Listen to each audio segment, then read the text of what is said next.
मंडळी एक गोष्ट सांगू का? ज्या महिलांकडे ॲक्टिवा, स्कूटी, अजून काय काय त्या ज्या लेडीज गाड्या आहेत, तर त्या महिलांकडं त्या लेडीज गाड्या आहेत, त्या चालवतात, त्यांची कामं त्या करतायत. आणि मला पहिल्यांदा लई हेवा वाटायचा बरं का. म्हणजे बाई बायका काय मस्त यांच्या नवऱ्याने गाड्या घेऊन दिल्या यांना, ह्या मस्त गाड्यावर फिरतात वगैरे. पण हळूहळू असं निदर्शनास यायला लागलं की ज्या महिलांना नवऱ्यांनी या गाड्या घेऊन दिल्या, ती शिकली. म्हटलं चांगली गोष्ट आहे बाई, आत्मनिर्भर झाल्यात ह्या बायका नाही का. पण नंतर लक्षात यायला लागलं की अहो, या आत्मनिर्भर राहिलं तो भाग वेगळाच, पण यांना एवढं जकडून ठेवलं या गाड्यांनी, तुम्हाला सांगते. म्हणजे ते नवरे एकदा गाडी घेऊन दिली का ते बिनधास्त होतात.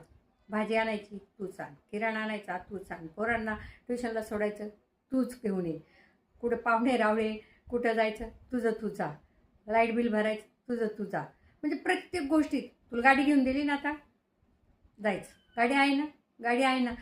त्या बाईला इतकं म्हणजे बिचारीला आहे ना, वेळेवर खायला पण मिळत नाही का, वेळेवर विश्रांती मिळत नाही, काहीच नाही. दिवसभर गृहिणी असेल ना तर तिचे हाल तर विचारूच नका तुम्ही. गाडी आहे ना तुझ्याकडं, मग तू ते करायचं. सुट्टीच्या दिवशीसुद्धा ये नवरे मस्त आरामशीर राहणार घरामध्ये, पण त्या बाईला परत काही ना काही ते कामं आहेच आहे. म्हणजे घरातली कुठलीही जबाबदारी ही पुरुष घेत नाहीत, सगळं बायकांवर सोपवून देतात. म्हणायला काय, तुला गाडी घेऊन दिलेली, तुला गाडी घेऊन दिलेली.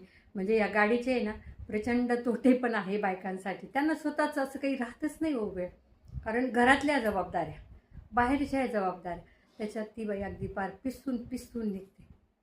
मला एकच सांगायचं आहे का, आपल्याला जरी ते छान छान वाटत असेल, बाईला गाडी चालवता येते, मी गाडीवर फिरते, पण त्याच्या पाठीमागे त्यांची खूप धावपळ असते हो.